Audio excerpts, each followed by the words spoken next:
New Farakka high স্কুলে আক্রান্ত প্রধান শিক্ষক, ভাঙল পা, ক্ষতিগ্রস্ত চোখ।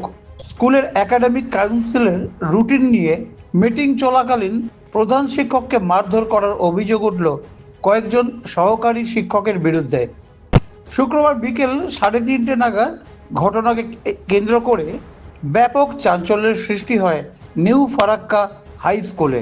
মারধরের ঘটনায় প্রধান শিক্ষকের পা ভেঙে যাওয়ার পাশাপাশি চোখ ব্যাপক ক্ষতিগ্রস্ত হয়েছে বলেই জানিয়েছেন আক্রান্ত প্রধান শিক্ষকের পরিবার। কালকের ঝামেলাটা কোনো বিচ্ছিন্ন ঘটনা নয়, এটা দীর্ঘদিন ধরে আর কি এই group of teacher versus headmaster মশাই এই বিবাদ চলছে। আমি বেশ কয়েকবার বসেছি, ম্যারাথন মিটিং করেছি সমস্ত শিক্ষকদের নিয়ে, 4 ঘন্টা 5 ঘন্টা, কিন্তু কেউ শুনছে না। সবাই নিজের অবস্থানে অনড়, এই লড়াই চলছে। আর আমার মনে হয় যে আমি পারছি না, আমি এই জায়গার যোগ্য লোক নই আর কি, যার জন্য আমি ওখান থেকে বেরিয়ে আসতে চাইছি। কাল কি হয়েছিল?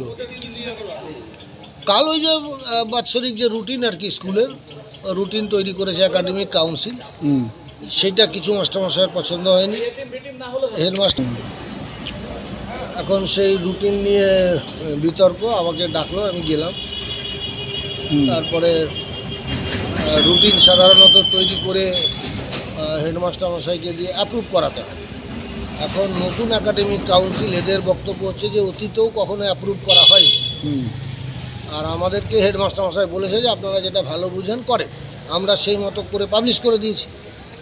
তো এখন কিছু মাস্টারমশাইয়ের অভিযোগ আছে, যার ভিত্তিতে হেডমাস্টার মশাই আবার ওটাকে ক্যান্সেল করে পুরাতন রুটিন জারি থাকবে বলে নোটিশ করে। এটা দিয়ে বিবাদের সূত্রপাত।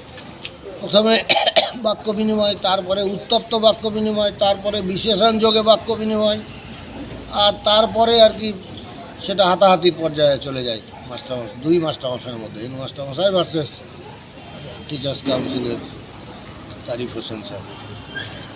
আমার উপস্থিতিতে আমার নিষেধ কেউ মানছে না। আমার মনে হয় যে এই জন্যই আমার ওখানে থাকা উচিত নয়।